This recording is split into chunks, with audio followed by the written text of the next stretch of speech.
Selamat datang di Kupasan Mendalam kita. Oke, jadi hari ini kita mau bahas soal Ibnu Hazm ya, tokoh Islam Andalusia abad kelima Hijriah.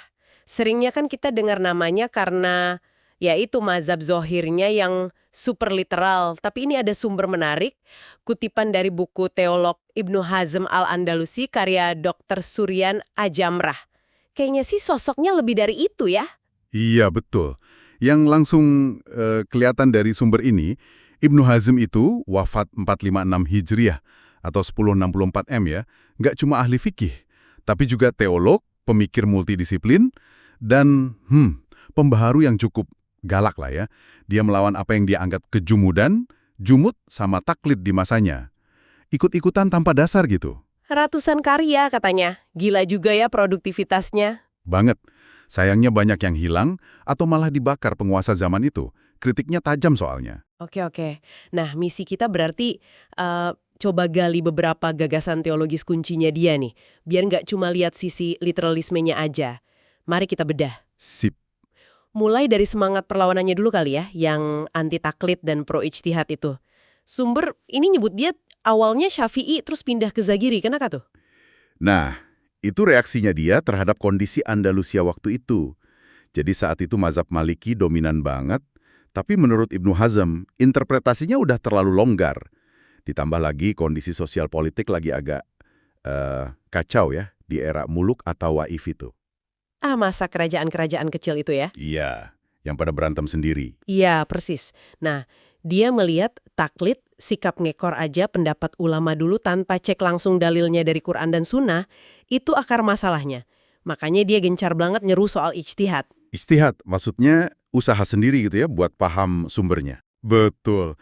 Usaha sungguh-sungguh pakai kemampuan sendiri, sumber ini nyebutin inti pesannya. Setiap orang sebaiknya berijtihad sesuai kemampuan. Dia nolak ikut-ikutan buta, bahkan ke sahabat Nabi atau imam mazhab besar sekalipun. Jadi, pindah ke Zohiri yang fokus ke makna harfiah teks, itu cara dia buat, kembali langsung ke sumber otentik, gitu. Nah, ini dia nih. Ini yang sering bikin bingung. Dia kan zohiri, literal banget, tapi kok malah pakai argumen rasional. Sumber ini kan bilang dia pakai mantik, logika Aristoteles. Agak, gimana ya, kontradiktif nggak sih? Iya, itu dia. Uniknya, jadi gini, buat Ibnu Hazm, akal sehat sama wahyu, nas, itu nggak mungkin tabrakan. Kalau akalnya lurus, pasti bakal ketemu sama nas yang benar. Mantik atau logika itu dianggap cuma alat bantu berpikir yang sistematis.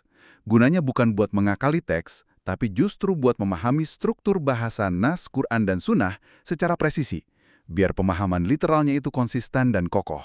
Oh, jadi logikanya dipakai buat mengawal pemahaman literalnya itu, bukan buat melawan. Tepat sekali. Sumbernya juga nunjukin kok. Dia pakai argumen rasional yang kuat banget di teologi. Contohnya pas dia mau buktiin alam semesta ini diciptakan, nggak abadi. Dia pakai analisis soal keterbatasan benda, waktu, gerak. Ini upaya dia buat taufik, nyari titik temu. Dia kritik ulama yang anti filsafat, tapi juga kritik filosof yang mungkin ngeremehin syariat. Dia pinjam senjata logika buat jaga benteng teks suci, kasarnya gitu. Menarik. Oke, selain soal metode ini, pandangan teologinya sendiri juga katanya sering bikin kaget ya. Contohnya soal karamah wali. Itu gimana? Iya, dia itu nolak adanya karamah. Tahu kan? Kejadian luar biasa atau keajaiban yang konon terjadi pada wali atau orang soleh. Kenapa ditolak? Alasannya, menurut sumber ini, buat jaga kemurnian tauhid, keesaan Tuhan. Dan juga biar jelas bedanya antara mujizat Nabi, mujizat yang jadi bukti kenabian, sama hal luar biasa lain. Kalau karamah diakui, batasnya bisa kabur. Gitu pikirnya. Dia bahkan nggak setuju sama tokoh teologi besar kayak Al-Baqilani dari Asy'ariyah yang menerima konsep karamah ini. Wah, pasti rame tuh perdebatannya waktu itu ya. Ada lagi nggak contoh lain pemikiran yang menonjol gitu? Ada. Ini juga lumayan berani. Dia mengakui kemungkinan nubuah buat wanita. Kenabian wanita. Maksudnya jadi nabi gitu. Tunggu dulu. Penting dicatat. Ini nubuah dalam arti menerima wahyu atau berita dari Tuhan. Bukan risalah, kayak para rasul yang bawa syariat atau hukum baru. Dia interpretasi dari kisah Maryam, ibunya Musa, Sarah di Quran. Ya, ini nunjukin banget gimana dia mandiri dalam berpikir dan menafsirkan teks. Meskipun, ya, jelas, beda sama pandangan mayoritas ulama saat itu. Oke, jadi kalau kita tarik benang merahnya nih, dari sumber Dr. Jamrah ini, Ibnu Hazm itu jauh lebih kompleks ya daripada sekedar ahli fikih literal yang kaku. Dia teolog independen, pembaharu yang gigih, berani banget pakai akal buat dalami wahyu, walaupun caranya sering provokatif. Iya, persis. Ketegasannya itu memang bikin dia banyak musuh ya, tapi pemikirannya ya seperti yang tergambar di sini, nawarin perspektif yang unik banget soal isu-isu teologi mendasar. Mulai dari sifat Tuhan, hubungan akal wahyu, sampai kritik ke praktik agama. Dia nunjukin keberanian intelektual yang, luar biasa. Nah, ini mungkin jadi pertanyaan menarik buat Anda renungkan di rumah. Gimana ya pendekatan Ibnu Hazm ini yang coba kawinin pemahaman teks suci secara literal banget sama penggunaan nalar yang ketat walau kontroversial? Apakah ini bisa jadi inspirasi atau minimal bahan refleksi lah buat kita navigasi hubungan iman dan pengetahuan di zaman Kiwari ini? Sekian dulu kupasan mendalam kita kali ini. Sampai jumpa lagi.